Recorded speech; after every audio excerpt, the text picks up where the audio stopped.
Avaliação da presença da China no Brasil. Estrutura, alcance e contradições políticas. Avaliação geral. A presença da China no Brasil não se restringe ao âmbito comercial. Ela é estrutural e estratégica, com atuação consolidada em todos os setores-chave da economia nacional. Há controle ou participação relevante na mineração de terras raras e minerais críticos, na infraestrutura portuária, no setor energético, na indústria, na tecnologia e no agronegócio.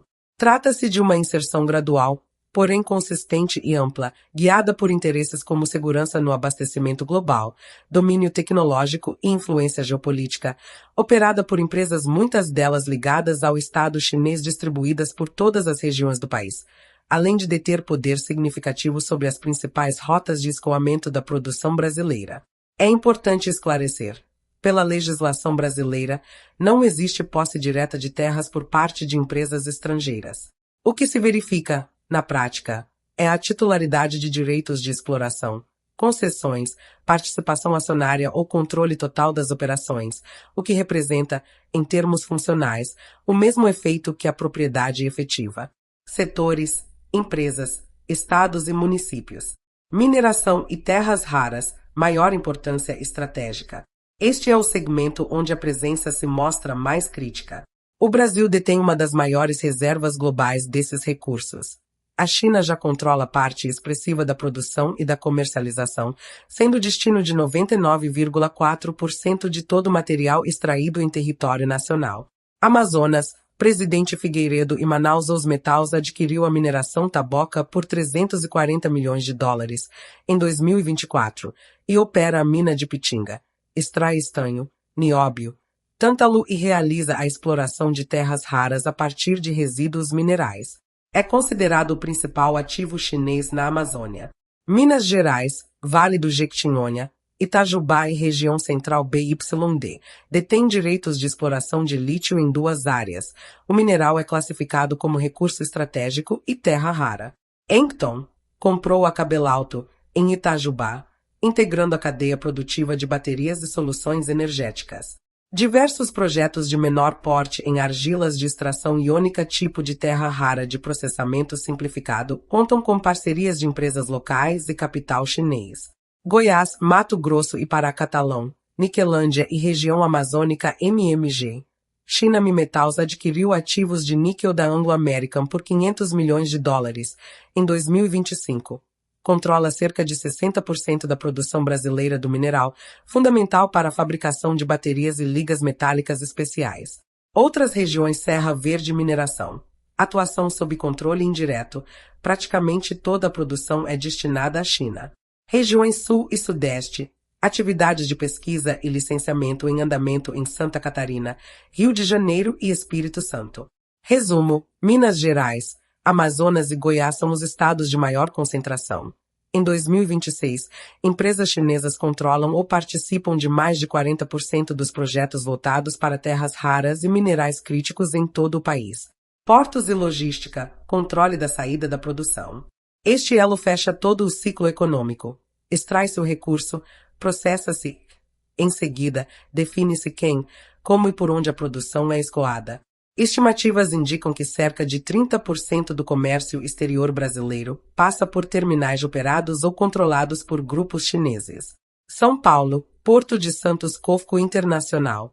Opera os terminais de STS-10 e STS-11, o maior complexo de armazenagem e movimentação de produtos agrícolas da América Latina, com capacidade superior a 10 milhões de toneladas por ano. Constitui a principal rota de escoamento de soja, milho e minérios destinados à China. Atua também em instalações de granéis sólidos e serviços de armazenagem geral. Paraná Porto de Paranaguá China Merchantes Port. CM Port controla a TCP Terminal de Contêineres de Paranaguá desde 2018, com 90% de participação acionária. Responde por aproximadamente 11% de toda a movimentação de contêineres do Brasil. Projeto de expansão no valor de R$1,5 bilhão foi aprovado em 2025. Rio de Janeiro Porto do Aço China Merchantes Port. CM Port firmou acordo para aquisição de 70% do terminal de petróleo, por onde sai cerca de 30% da produção nacional do combustível. Representa controle estratégico sobre a cadeia energética Maranhão. Porto de São Luís 300, China Comunicação e Construção responsável pela construção e operação. Liga a região norte e a Amazônia aos mercados externos, investimento previsto de 700 milhões de dólares. Rio Grande do Sul e Santa Catarina participação em terminais de Rio Grande, Itajaí e São Francisco do Sul. Presença ainda menor, mas em expansão constante. Efeito prático. As empresas chinesas definem capacidade operacional, prioridade de atendimento e custos logísticos, exercendo influência decisiva sobre o fluxo da produção brasileira. Energia e infraestrutura. Transmissão e distribuição. State Grid controla a ISA CTEP e a ISA Energia. Opera cerca de 20% das linhas de transmissão das regiões Sudeste, Sul e Centro-Oeste, abrangendo os estados de São Paulo, Minas Gerais, Rio de Janeiro, Paraná e Goiás. Geração hidrelétrica. Investimentos e obras de usinas nos estados do Tocantins, Pará, Mato Grosso e Bahia, executados por empresas como Check e Sinohidro. Energia renovável. BYD, Trina Solar e LONG desenvolvem parques eólicos e solares na Bahia, Piauí, Ceará e Rio Grande do Norte. Indústria e tecnologia. Bahia.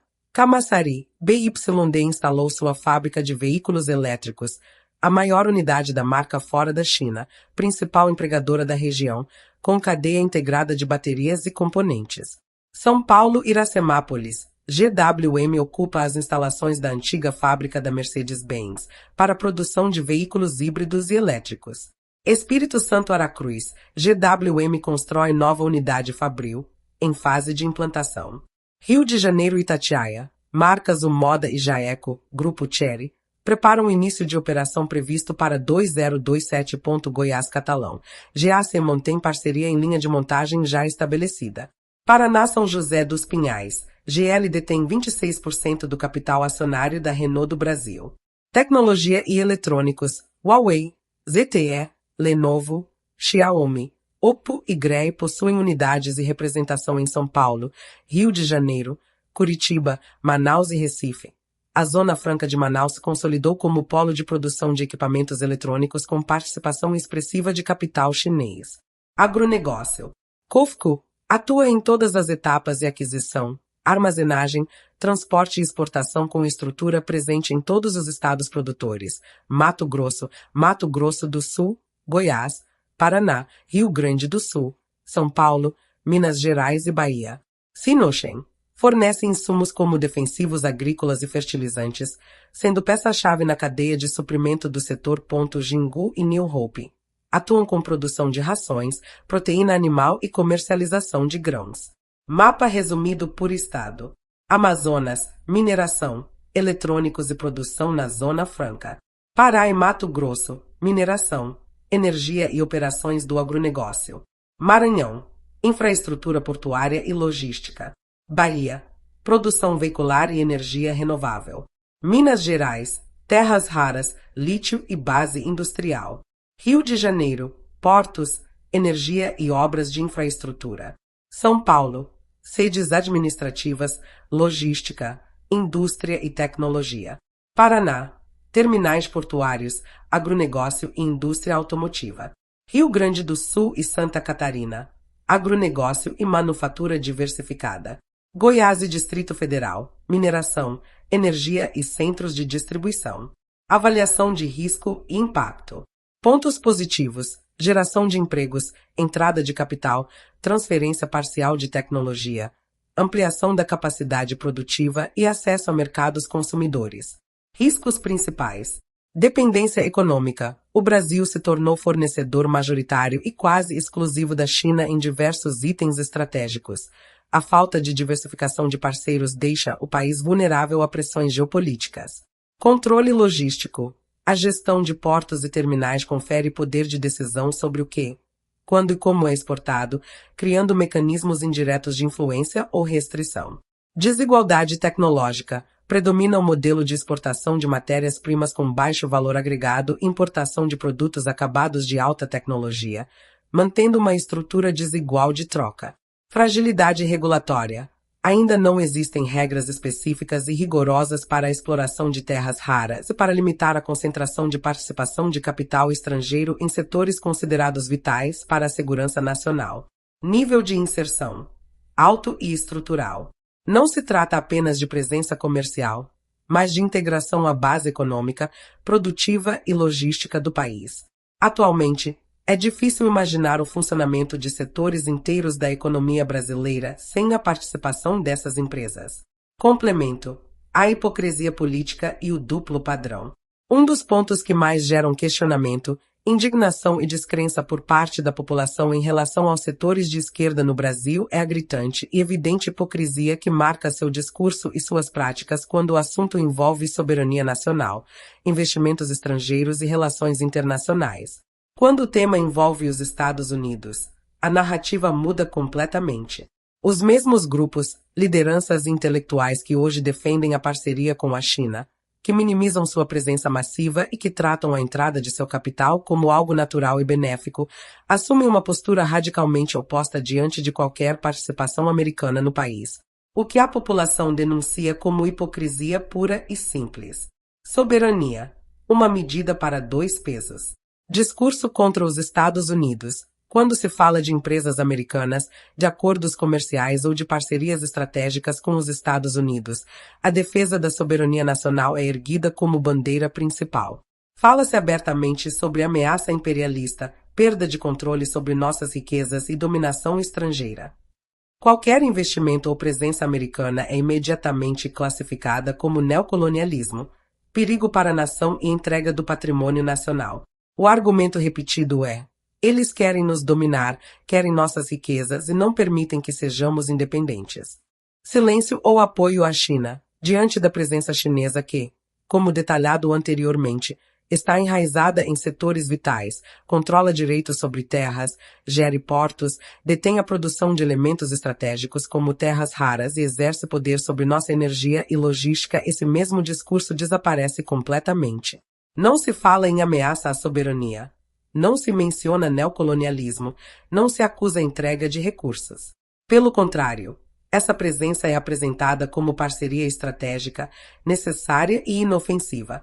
A hipocrisia reside exatamente aqui. A soberania só é valorizada e defendida quando o investidor é americano. Quando é chinês, a soberania deixa de ser um tema relevante ou em risco. Perseguição e narrativas seletivas. A perseguição ao governo americano. Há décadas, uma grande máquina de construção de narrativas é acionada para atacar, criticar, demonizar e perseguir qualquer aproximação com os Estados Unidos. Constrói-se uma imagem na qual tudo que vem daquele país é ruim, danoso ou envolve conspiração. Qualquer erro, problema ou ação de empresas americanas é amplificado, investigado e transformado em escândalo nacional, sempre com o objetivo de provar que eles são um inimigo externo. O Brasil é sistematicamente apresentado como vítima de interferência constante. Cegueira em relação à China. Exatamente os mesmos tipos de operação, os mesmos modelos de negócio, os mesmos riscos de dependência e até questões mais graves envolvendo política externa e direitos humanos, quando envolvem a China, são sistematicamente ignorados, abafados ou justificados. Não há perseguição, não há escrutínio rigoroso, não se cria a imagem de inimigo. Ao contrário, qualquer crítica à China é imediatamente rotulada como guerra fria, desinformação ou interesse de outras potências. A hipocrisia está na seletividade. Criam-se monstros onde os riscos são menores ou exagerados, enquanto se escondem ou minimizam riscos muito maiores e estruturais associados à China. Definição completa da hipocrisia nesse contexto. Trata-se de uma incoerência ideológica e prática absoluta, caracterizada por usar a expressão soberania nacional apenas como instrumento de luta política contra rivais, e não como um valor real que deva ser defendido de forma igualitária contra qualquer país estrangeiro. Acusar um lado de fazer exatamente o que o outro lado está fazendo em escala muito maior, mas fingir que não percebe ou que não há problema. Defender que o Brasil deve ser independente e dono do seu destino, mas ao mesmo tempo permitir e incentivar a transferência de controle de setores fundamentais da economia e da infraestrutura a outro país, com a justificativa de que é diferente. Transformar as relações internacionais não em uma questão de interesse nacional, mas em uma questão de preferência ideológica. Se é do lado que eu apoio, tudo bem. Se é do lado que eu rejeito, é invasão e traição. Para a população que observa esses fatos, essa postura não representa apenas uma diferença de opinião. É uma falsa defesa da pátria. Diz-se defender o Brasil, mas age-se para beneficiar uma potência estrangeira em detrimento de outra, sem analisar efetivamente o que é melhor para o país, mas sim o que se alinha ao próprio projeto político. Essa é a hipocrisia em sua totalidade. Gritar contra uma suposta ameaça externa, enquanto se abrem as portas para uma presença estrangeira muito mais profunda, estrutural e perigosa, simplesmente porque ela combina com a visão política que se defende.